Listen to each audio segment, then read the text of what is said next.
likes the other characters if they could, do it right. But 12 and Necro and Ingrid just feel like they're not rescuable to me. So no, they can stay in the upper room, as we said. Yeah, exactly. Up in the shadow realm. So here's a thought. I was thinking about this. This question I asked you, meant to ask you because with your tenure in the FGC as a player and then commentator, and you've seen a lot of crazy stuff. Does it feel to you that nowadays that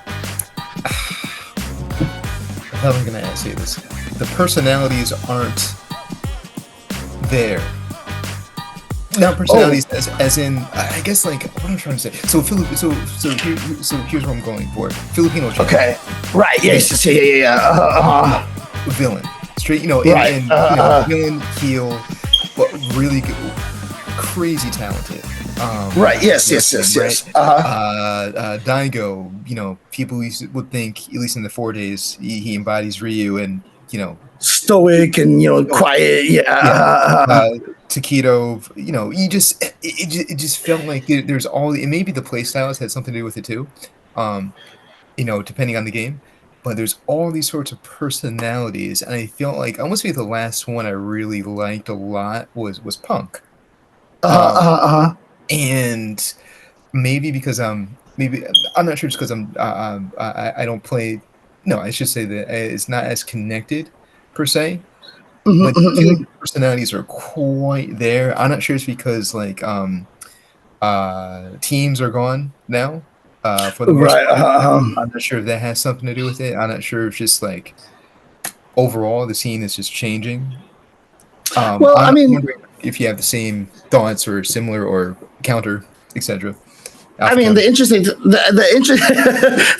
thing is that the scene is changing, right? Because the thing is, when you have more eyes on you, you can't be as awful of a human being, so a lot of the times, right? So people have tried to tone down stuff a little bit, but in essence, I don't think the personalities are really gone.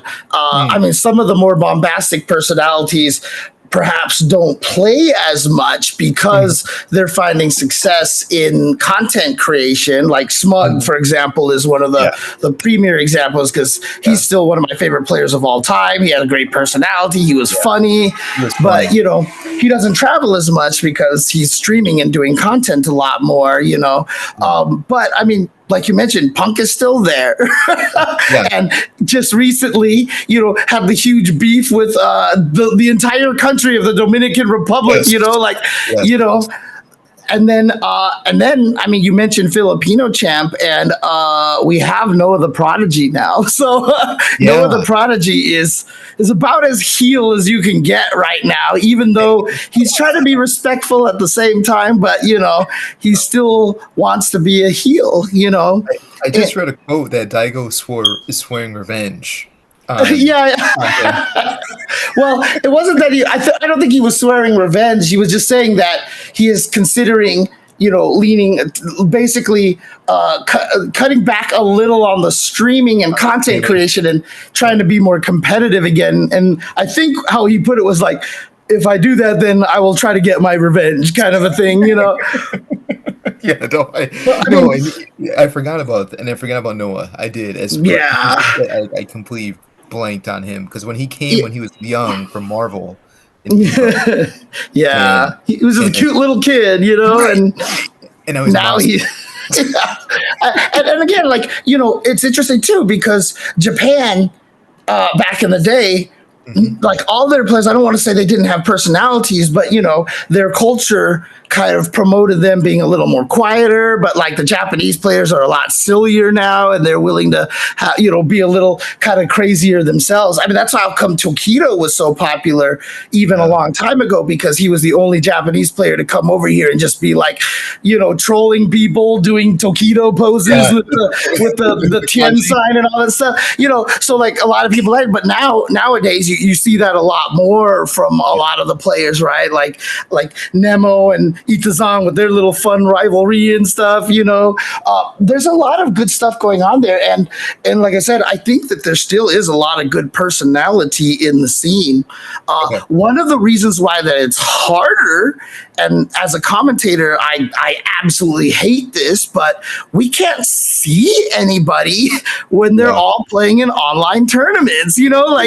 We don't get to see their personality anymore, right? So, we're watching TNSs and can openers and all these things, and we don't know if they're popping off at home. We don't know what's going on, that's why, whenever I commentate an offline, it's so good. And as a commentator, a lot of times what they would do for commentators is we have a monitor with every view that the broadcasters have available to them to switch between.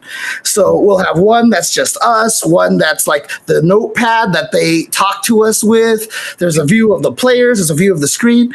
And so for me, when I'm commentating in between rounds and in between matches, I always look at the players themselves, because I always like to just be oh God, I don't like the way he looks so nervous, or oh, that's a tell. I love that kind of thing. And I always want to talk about the people and the players and the emotions they're going through, because you have to humanize everything as much as possible for people to really want to follow it, stay fans, and become obsessed with the competition.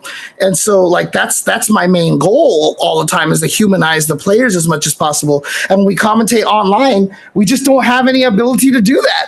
And that is reflected by the fact that it doesn't feel like we have as much of the personalities, because guys like 801 Strider, they can pop off a lot, and stuff, but we just don't see it happening anymore because no one's traveling anywhere, and it's hard, man. It's depressing.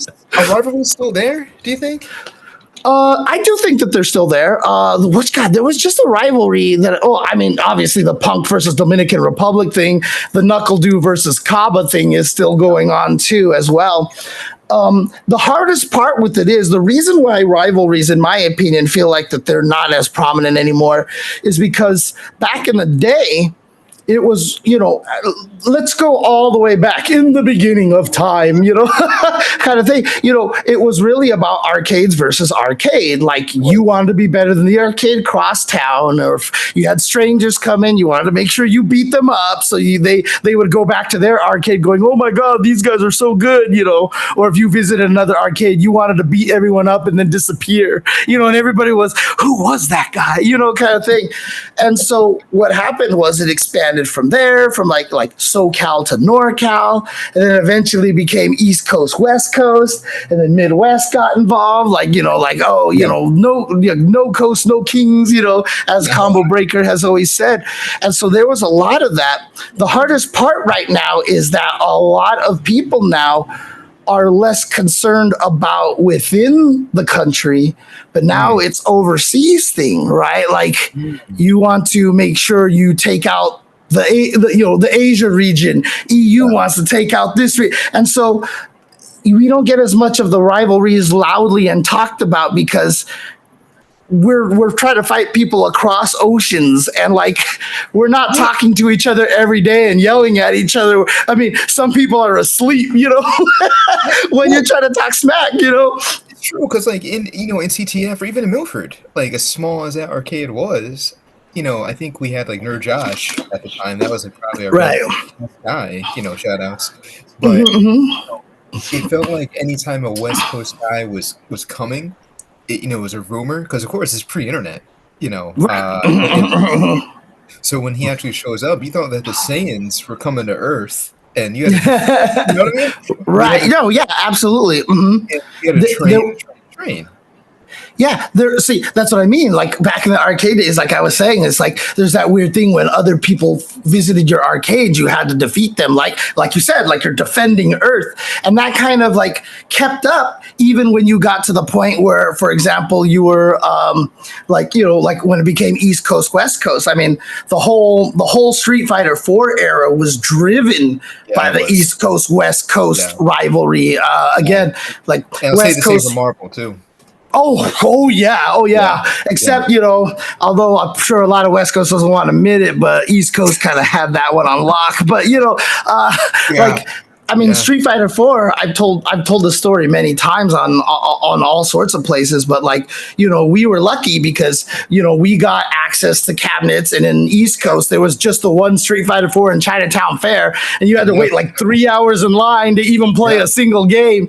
yep, And so West Coast got a lot better. We went to Sensation, we beat everybody up. They came yeah, back and we're like, we're so good. Then yeah, Gutex ran bar fights too, and the East Coast came out and slaughtered us. And then we yeah, were like, oh my God. And then, yeah. we practiced up. That's what caused Valle to go to Shiggle BMX's garage, which eventually became Wednesday Night Fights. Okay, And about advice. Yep. yeah, and Valle produced, players like Shiza, R.I.P. Shiza, but like, like Snake Eyes, Chris T, all Yeah, these guys vegetarian. came Yeah, from that. yeah. And so, like, that was driven by the rivalries. So there's a lot more talk about that. But these, like, for example, here's a great example. The last greatest like rivalry event that I really thought was amazing was a Texas versus Florida MK11.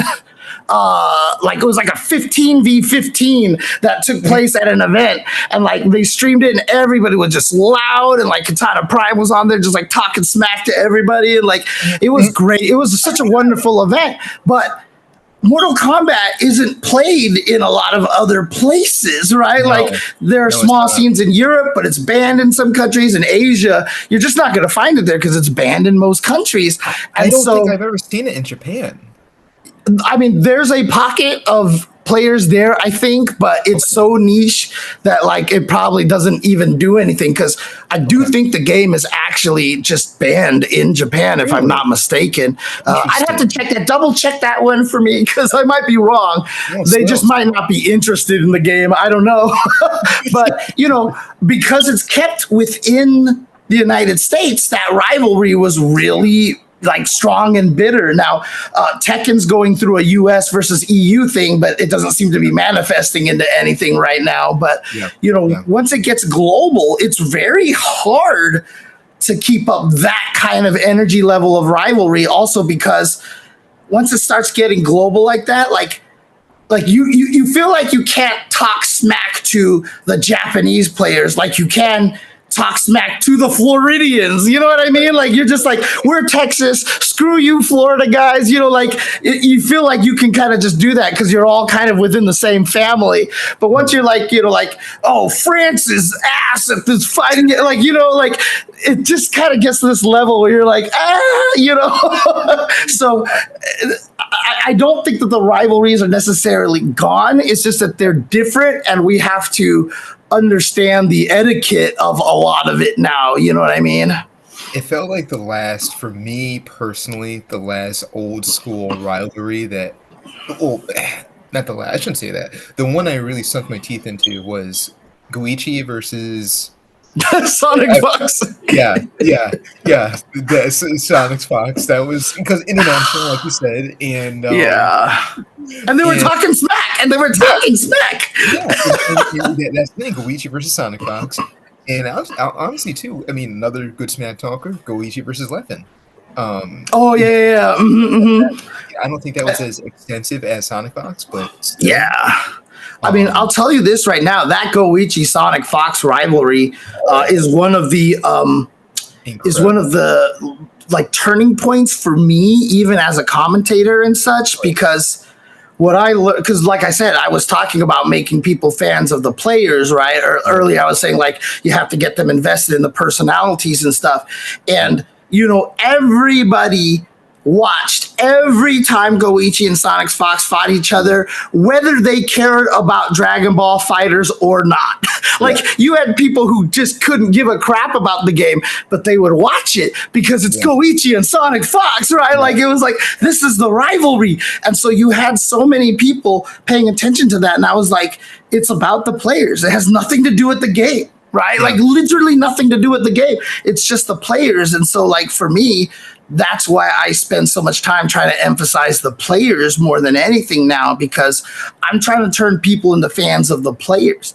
And that's what's going to make it so that when it transitions to the next game, or let's say now Sonic Fox does get into City of the Wolves. I mean, City of the Wolves, like they're going to have a whole fan base going with them. You know, Leffen getting into Guilty Gear actually brought a lot of Smash players into Guilty Gear, et cetera, et cetera.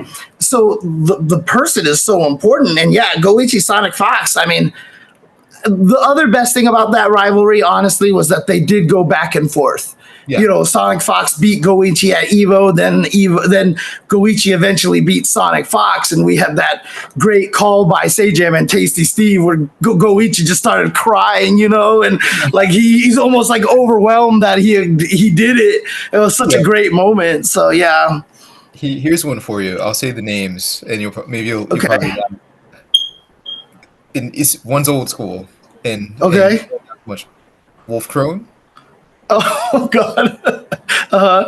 K-Brad. Yeah. And that pop off. Yes. Where it was like L.I. Joe. I think Yipes was on commentary. Maybe Steve. Well, L.I. Joe and PR Balrog and people are in the background, and they're just like, oh, yeah, kind of thing. What a great picture, dude. Oh, God, such a good picture. That rivalry, that felt a little old school arcade for me. Well, the nice thing about that rivalry right there, and again, you know, we talk about old school rivalries and you know, people have asked me, they're like, James, do you miss like the MVC2 days, you know, that kind of rivalry and stuff? Do you want that to come back? And I'm like, no, because literally people were breaking crimes. They were they were breaking the law. Like someone poured sugar down someone else's gas tank of their car to destroy their car. Someone pulled a knife on somebody. Like this is, you go to jail for that, right? No, I don't want that again. But the Wolf Crone and K-Brad thing was, there was genuine disdain for it. They did not like each other, but it never escalated outside of the game. Like even when K-Brad was staring at him, the closest thing to touching Wolf Crone was he took off his headset, but they were just staring at each other, and Wolf Crone was like, just clapped. He's like, okay, you know, okay, you got this one, kind of thing. And as long as it stays like that, I think it's great. And I want more of that because, again, I am old school, and I think it's very healthy. Like I said, the East Coast, West Coast rivalry made everyone better at Street Fighter 4, you know, so I like that kind of stuff. It's just, we just have to make sure it doesn't go outside of the game. You know, as long as you're saying you suck at Tekken, that's different than you suck or racial slur or, you know, like, or some sort of like homophobia. It was stuff like that back in the day. You're right. Yes. And in fact, even pretty recently, you know, some of these more old school like troublemakers have, you know, gone towards the language of homophobia and that kind of stuff. And it's just like, bro, you can't do that, dude. Which is sad. You think that it was an intense environment back then and hostile, quote hostile, to Stockton Field. You'd think that being now somewhere in the 40s and in your 50s nowadays, I would hope. I would hope one would, you know, I'm just being facetious. One would grow out of that. Well, it's tough because, you know, nostalgia is one hell of a drug, as most people say. And the reason why you were in the community even when you were younger is because you loved what it was. And it's not what it was anymore. And people are like, I liked it back in the day because it was about the game. We didn't have to worry about any sort of like slurs or getting canceled or whatever like that, blah, blah, blah. Yeah, that's because if anybody was gay or something like that, they were scared to tell anybody. Like Yeah. Nobody, or they just stayed away from the arcade completely, right? Like True. the arcade scene was self-selected to the people who could survive the Yeah. arcade scene. And if Yeah. you didn't, there was no reason to go there. But Yeah. when you get to a point where your hobby is getting bigger and you want to welcome as many people as possible, you Yeah. really do have to start thinking about those people. So it's not that it was better in the day. It's just that back in the day, none of the people that, you feel like are, taking over they didn't want to be involved. Yeah. So Triforce said it best. He said back that we had to mature, we had to evolve if if this community is going to thrive and be where we want yeah. it to be. We had to grow up and welcome more diverse personalities, despite backgrounds, whether agreed or disagreed or what have you. Case in point, Ricki Ortiz. Yes. Beautiful example, and Right. one of the best ever.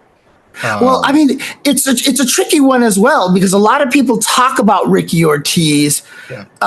And I've had arguments with people. They were like, "Why can't more of the LGBTQ plus players be more like Ricki? She just played and she didn't talk about it and all that stuff like that." But keep in mind that when Ricki was first starting to play, like. She wasn't openly out there like, "Oh, I'm whatever," there was a lot of that fear as well for her. So she grew up in that era where she wasn't free to talk about it either. And so as she kept going, she just never really made it a big deal because that's what she learned to do. And so while Ricki is a great example of people, accepting, but she also happened to be one of the absolute top players, right? And that's the opposite side of the argument of letting people do things because they press buttons good. You know what I mean? Like people will accept it more because she's super, super top player. But when you're not a top player, I mean, we see, players, women, for example, actual cis women get sponsored. Everyone's like, "Why are you sponsored? You don't deserve this," and blah, blah, blah. And everyone's argument is like, "Oh yeah, I mean, they could be sponsored. Let's see them win a tournament first." And 99% of the entire population of the FGC is not winning or top eighting, big majors and stuff like that, and you're not holding these people to the same standards, right? Ricki people like to use Ricki as a great example. And I think Ricki's one of the most important members of the FGC period, but she opened the door for a lot of people. But again, I haven't talked to her, I haven't sat down and got it, but I've known her very well. First time I met her, we won a team CVS1 tournament. Yeah, let's go. But CVS1, dang. Yeah. But I've known her for a long time, and a lot of that time was spent is she gay? Is she not gay? Kind of things like that. And we weren't sure. And there was, sometimes even pushback she's not, and it was a different time back then. So I don't it scares me when people talk about her, not from what you are doing, but from that other standpoint. Why can't they be just more like that? You mean scared, doesn't talk about it, and has to stay, hidden? Of course you like that better, right? Of course you like that better. So it's a tough situation. So Ricki has two of my favorite matches ever. Two of them. One of them was her versus Daigo in grand finals of 2000. Oh, right. And that was when it was Seth and Adam Sessler people once. I'm sorry. I mean, no, it's okay. It's okay. It happened. So yeah.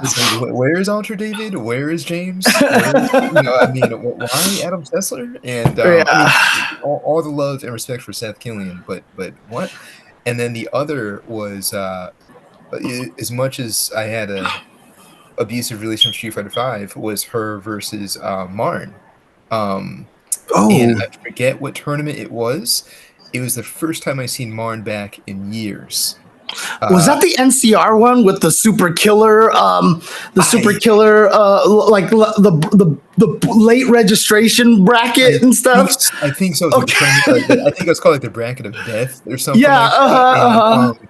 And she was playing Chun-Li, and I think Marn was playing Micah. And I want to say this is season 1, maybe 2. Yeah. I think they sort of.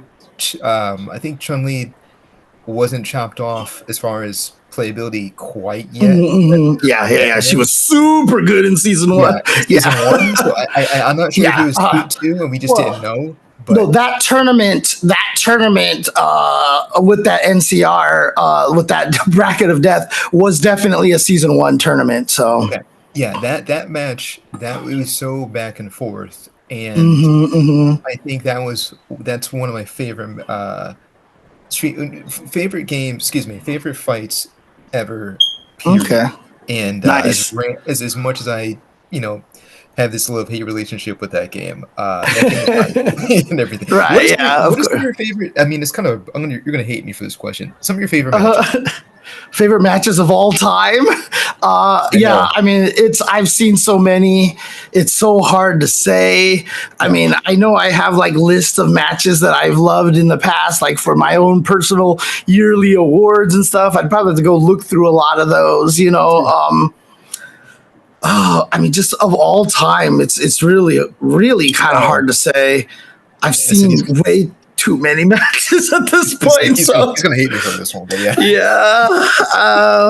Man. Okay. I mean, if I could try to go through some of my notes here, I don't know if I can, but you got the notes on the hand. I respect that. Well, like I said, I just have all of my awards that I gave, a long time ago and stuff like that, And let's see. Oh God, some of these is just crazy. I mean, I would imagine some of my favorite matches also might have been like even before I started taking a lot of these notes here, so it's hard to say, to be honest, because now I'm getting into some of the later stuff, and it's probably, I'm probably not going to be, my favorite is probably not going to be within like the later stuff, because there are some great matches from so long ago, and one of the hardest things is that we've had some of the best matches in the past few years, but like the quality of like matches and stuff like that, it's hard to pick, even for just a single year, you know what I mean? So, man. I think off the top of my head, another just sort of stands out to me is Daigo versus Gamer B. And I forget which Evo it was, but Daigo just kept coming back. Like the meaty DP, the meaty heavy DPs, 3 in a row. It kept happening. Like and he would get a huge life lead, and I don't know what happened. It's not like Gamer B dropped the ball. It just FADC Metsu. Well, the crazy thing about it was that Daigo was using the heavy DP for Ryu at the time as the meaty, and heavy DP was not FADCable in that version of the game. So it was he hit him, or Gamer B blocked and got to murder him, and he just knew 3 times in a row to do that. It was crazy. What is happening and everything, because he had his number every time. That's one that stands out for me. For me, especially if you just like let's say you just focus on Evos and stuff like that, but Reynold winning KOF 13 was a great match. I was just thinking about that. Yeah, and then the Galileo versus Dogura Blaze Blue Grand Finals was so good as well. So it was super emotional to watch. And that match taught Mori, the creator of Blaze Blue, what fighting games was all about. You know what I mean? Like he saw that and was like, I understand now, you know, the stakes that are at, you know, like he literally went from watching Breaker Dave have this giant lead and getting Kokonoe to death because Kokonoe was super broken on release and laughing. Like he laughed. Like Breaker Dave said he turned around and just saw Mori laughing and he was like, really? You know? And then he saw the Galileo Dogura match and was like, I understand now. You know, like